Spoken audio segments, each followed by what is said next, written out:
I'm Harley, and I'm 33 years old. I'm someone who never really had a dramatic or crazy life. Things were going pretty well for me until this crap, and to think that this all happened in 1 year is wild. So earlier in the year, my mother-in-law, Geraldine, was very excited to host a retirement party for my father-in-law, Robert. Everyone was so excited, and my mother-in-law was being a bit nitpicky about everything, getting on everyone's case and asking, no, demanding that everyone does everything perfectly. She was a bit of a perfectionist, and everyone would get annoyed with her every now and then. But to be honest, we were just so excited to give Robert the best retirement party he'd ever seen, because he worked so hard and he deserved it. Don't I at least get to know what the theme of the party is? Nope, not one bit. It's a surprise, Dad. I know, but it's killing me. Just give me something, anything. Just know that it's going to be the best party you've ever been to. Don't worry about the rest. Now, my husband Dane and I were involved in the planning too, but honestly, I was just there for the free food and to support my husband. Dane's dad, Robert, was a cool guy, and I didn't mind helping make his retirement party special. But as the planning went on, working with Geraldine got more and more stressful. She was on everyone's case about the decorations, the food, the guest list, you name it. Dane, didn't I tell you to get the terracotta streamers? That's what I did. No, this is orange, not terracotta. You're going to ruin everything. I'm sure it'll be fine. It's going to be pretty dark, so... Did I ask you? Oh, I guess not. Exactly, so shut your trap. Mom, don't be an ass. And don't be an idiot. You're making it really hard to work with you, you know? Well, maybe if you listened to me, I wouldn't have to be like this. Geraldine was getting on everyone's nerves, and some friends and family members dropped out of the event planning just because of how awful she was being. This just made Geraldine hound down on us, me and Dane, even more. Obviously, Dane and I couldn't drop out of organizing the event because, well, we loved Robert and we felt like it was going a bit too far, leaving Geraldine with no one to help her. So we decided to fug it out and deal with her BS. I know that retiring is a big thing, but did it really need a team of 20 people to put everything together? Geraldine was being extra, as always, with her planning, having unnecessary 2-hour meetings for things that could have been sent in an email.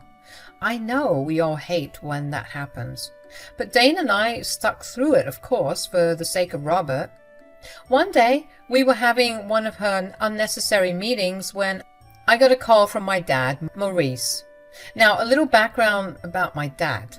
He was the kindest, sweetest, most charming person I had ever met, and I loved him with all my heart. He was a single father who decided to stick around for his kid. I know you don't hear that often, but trust me, there are some dads who would do that for their kids. So when my dad called me and said he needed to speak to me about something serious, I was ready to drop everything and leave because he didn't sound too good on the phone. I don't want to alarm you or bother you even. You could never bother me, Dad. What's going on? I need to talk to you. It's quite urgent and I don't know what to do. I'm on my way. I interrupted Geraldine in her meeting to tell her and Dane that I had to go see what my dad needed, and this pissed Geraldine off. She started yelling at me. This is so unprofessional. Why are you always so lazy? Every time I come here, you don't want to work. Don't you want your father-in-law to have the best party ever? Of course I do. But I have a father I have to get to. He needs me too. I'm sick of your excuses, Harley. Tired of her BS, I snapped back. Yeah? Well, I'm sick of you treating this like you're planning the Queen's Jubilee. Excuse me? You always have these unnecessary meetings. We discussed what we needed to discuss 2 hours ago. Yet here you still are, stressing us out because you're a perfectionist. Oh boy, that's when she really let me have it. She was shouting at me, calling me all sorts of names, and out of respect, I did my best to contain myself, while also trying to explain that I was concerned about my dad. Dane was telling his mom to calm down, but she just started yelling at him too, saying some things I never thought a mom would say to their kid, and that's when I said, "Forget this, I'm leaving. Take me out of the group if you want to." I slammed the door behind me and I could still hear Dane and Geraldine arguing when I was getting in my car. I drove as fast as I could, feeling this sinking feeling in my stomach. I didn't know why, but my gut was telling me that I was about to get some horrible, horrible news. When I got to his place, I found him in tears, and this instantly broke my heart. In my 33 years of living, I had never seen that man cry, so I knew that this was something serious. "I'm dying, Harley. They told me that I'm dying." He said that the doctors told him he had lung cancer, and that he had 2 to 3 months left to live, if that. It felt like my whole world was crashing down. How could this even happen? I told him to tell me everything he knew, and he went on to say that one day he wasn't feeling well, but he was putting off going to the hospital until it was getting hard for him to breathe. When he went to the doctor, they told him that they found that he had lung cancer. I didn't even know what to say. My rock was on the verge of dying, and I racked my brain for every possible solution I could think of just to help him in any way I could, because I couldn't imagine a world without him.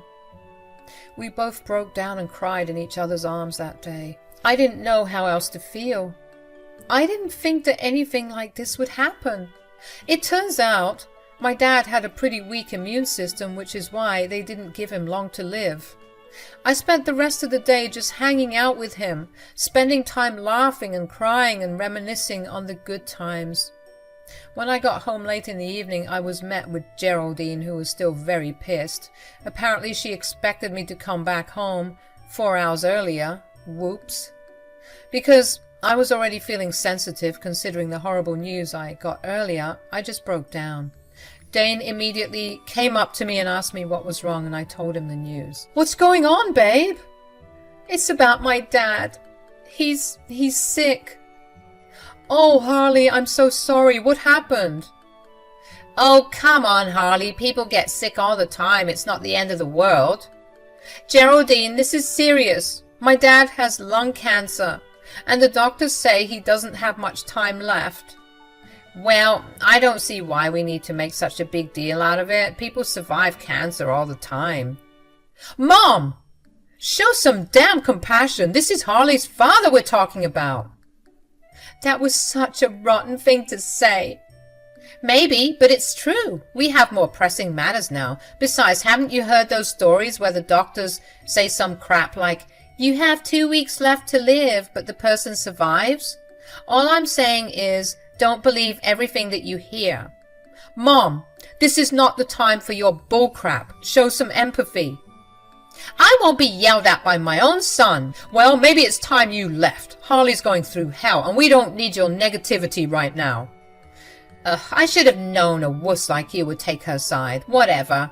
You two are useless anyway. I'm leaving." In the following weeks, Geraldine slipped back into our lives like a shadow, never acknowledging the hurtful words she had said to me during such a vulnerable moment. She went back to her usual meddling and micromanaging as if nothing had happened. Typical Geraldine. Then one day, Dane and I received a call from Dad. His voice trembled as he explained that things were getting worse, urging us to meet him at the hospital. Panic set in, of course, and Dane and I rushed to his side. And when we arrived, the sight of my father, frail and connected to all these thingamybobs and tubes, made me so scared. The doctors were baffled as well, wondering why my dad had declined so quickly, and their uncertainty only made things worse for me and Dane. Dad, weak but still trying to reassure me, struggled to speak. The tears were just streaming down my face uncontrollably. I clung to every moment, fearing it could be our last. The medical staff advised us to not speak to him as much as he needed to rest, so Dane and I stayed by his side, crying in silence. We ignored Geraldine's calls, and even after we told her that we were at the hospital with my father, she continued to call and bother us. Those weeks at the hospital were like a never-ending roller coaster, and every day felt like a mix of emotions. My dad was hanging on to life, and I was caught between the reality of losing him and the stupid stress of the retirement party. It was a juggling act of emotions, one moment crying in the hospital room and the next putting on a fake smile for Geraldine's sake.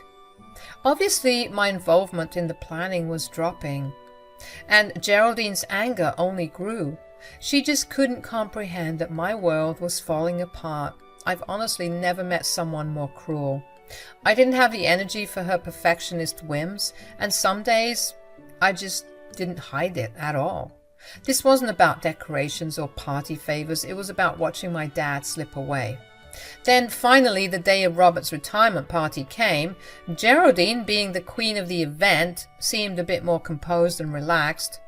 It was showtime for her stupid, redundant planning, and everyone was feeling the excitement except me. While they were setting up the champagne and some last-minute decorations for Robert, I was thinking about my dad. Of course, Geraldine gave me crap for how I was acting. She expected me to be the life of the party and to match her enthusiasm. If only she knew the struggle of keeping up appearances when your world is falling apart. Dane tried to stand up for me, and bless his heart, but every defense was met with a verbal attack from his mom. It was like a bad dream, caught between the surreal celebration and the painful reality of my dad's deteriorating health. I felt like an actress on a stage playing a role and smiling for the audience while crying behind the scenes. Then this bad dream turned into a full-blown nightmare. The night took a dark turn when the hospital called saying things didn't look good for my dad. They wanted me there to say goodbye, using that machine thingy, the ventilator, to keep him going, because without it, he might have been gone sooner. It hit me like a ton of bricks, and I hurriedly grabbed my stuff to rush to the hospital. But just as I was making a beeline for the door, Geraldine, the party maestro, blocked my way. "Where the hell do you think you're going?" I told her what the nurse had told me, explaining the urgency that every minute counted, but Geraldine, lost in her own world of perfect parties, wasn't having it. Instead, she started yelling, insisting that I stay because the party was more important than my dad dying. At that moment, shock met grief. How could someone be so heartless? How could she care more about her perfect party than my dad literally dying? It was a level of cruelty I just couldn't wrap my head around. "How could you say that, Geraldine? What the hell is wrong with you?" "What the hell is wrong with me? What the hell is wrong with you? I've asked you multiple times to stay here and help me host this party." "Well, everything seems to be going well on this side. Why do you need me?" "Because it's all hands on deck, Harley. I know you wouldn't understand this, but I love my husband enough to throw this party for him. Everything needs to be perfect. I forbid you from seeing him." "You forbid me?" "Yes. I'm not going to let you or your sick dad ruin this for me. I mean, Robert. Don't you dare leave." "I don't have time for this crap. I'm leaving whether you like it or not." I stumbled towards the door, Geraldine still yelling behind me, turning our disagreement into a public spectacle. So much for having the perfect retirement party, right? Why would she cause a scene at something she's been working on for months? It just didn't make sense. I was starting to think that this whole thing wasn't even for Robert, but just something that she could show off to her rich and fancy friends. When she was yelling at me, she made it sound like I was the heartless monster. And when I glanced back at Dane and Robert, they looked concerned. They knew about my dad's situation, of course, so I'm sure they didn't mind. In fact, the only person who seemed to mind my absence was Geraldine. Dane tried to join me on the mad dash to the hospital, but his mom, of course, stood in his way, starting an argument with him. Time wasn't on my side, so I couldn't wait for them to sort things out. I needed to get to my dad ASAP. Rushing to the hospital, I found him looking weaker than ever. Every cough seemed to rack his body with pain. He couldn't even speak, and I knelt beside him, tears streaming down my face. It felt like the entire world was collapsing around me. In that heart-wrenching moment, I knew I was losing my dad. In the middle of the chaos, Geraldine's calls kept coming. Annoyed and grieving, I blocked her number. Wanting to spend whatever time I had left with my dad, I poured out my heart, telling him how much I loved him and how I'd missed him. Minutes later, his heart monitor flatlined and he lay completely still. My dad was gone, leaving an emptiness that seemed impossible to fill. I couldn't stop crying. As I grieved, someone touched my shoulder. It was Dane, who had finally made it. He was crying too, and he held me close, whispering apologies for everything. After the nurses solemnly came in to retrieve my father's lifeless body, Dane and I had no choice but to step outside. The sorrow that had gripped me now twisted into a fiery anger. I seethed at the thought that Geraldine's relentless pursuit of her perfect party had robbed me of precious moments with my dying dad. Expressing my frustration to Dane, he admitted he was just as pissed with his mom for her thoughtless actions. As we sat in the hospital, waiting to gather my dad's belongings, a surprise visit unfolded. Both Robert and Geraldine showed up, seemingly to pay their respects. Robert, of course, looked sad, but Geraldine just looked pissed as usual. A bit too little too late, Geraldine. "Harley, why didn't you tell me that this was the situation? I didn't know it was this bad." "Yeah, well, I was kind of pinched for time and I didn't want to ruin your beautiful party." "It was already ruined when you decided to leave." "Geraldine, stop it! You've been so insufferable lately. If I knew that this was happening, I would have cancelled the party altogether." Uh-oh. That didn't sit well with Geraldine. She began complaining about the time it took to sort everything out, and the tension escalated into a full-blown argument. I had always sworn I wouldn't be one of those annoying, dramatic people who fight in public. Yet, here we were, caught up in a scene that felt straight out of a soap opera. I couldn't help but notice the curious glances from onlookers as our family drama unfolded in the hospital corridor. "You think the whole world revolves around you, huh? Morris just died, Mom. What is wrong with you?" Geraldine went off on Dane as usual, throwing names and questioning his worth.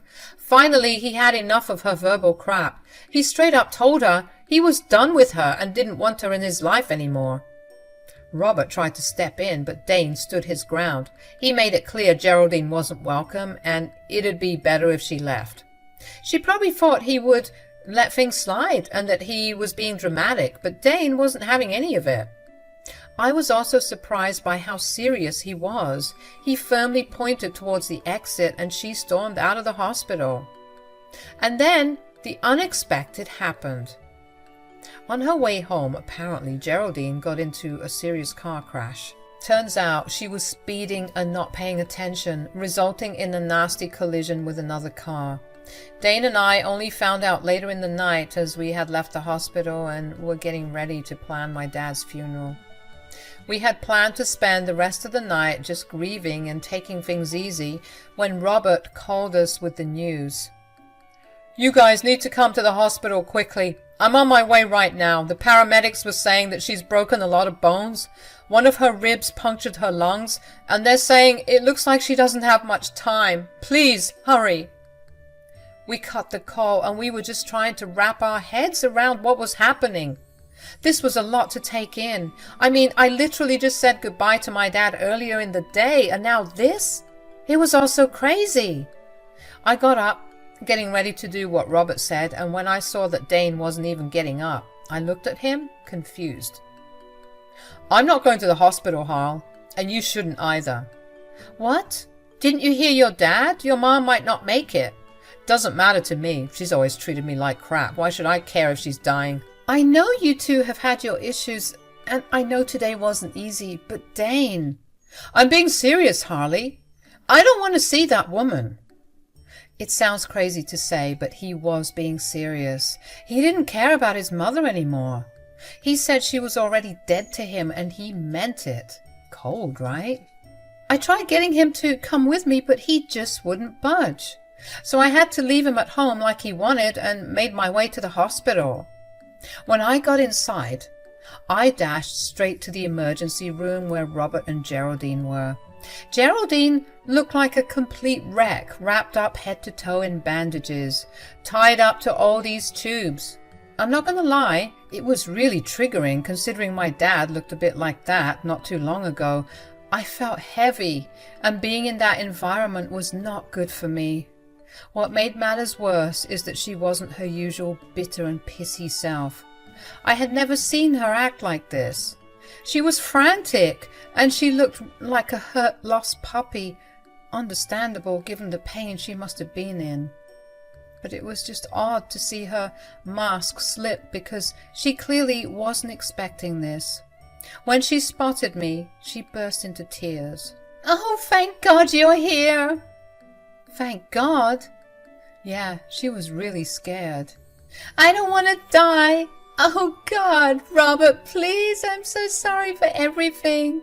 I don't want to die. Please, I promise to do better. I promise I'll be less of a nuisance." "Shh, my love, just rest. It will all be okay." "Oh my God, where's Dane?" The whole situation felt like I was stuck in some family drama I never signed up for, because now I had to be the one to break the news to them that their son was not coming.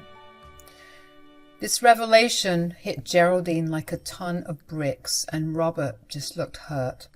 "Really? I thought he was parking the car or something." "Nope. I tried to get him to come, but he said he was being serious earlier when he said that he no longer wanted to be in Geraldine's life." "What? How could he say something like that? Call him!" Robert tried to call Dane, but he kept rejecting the calls.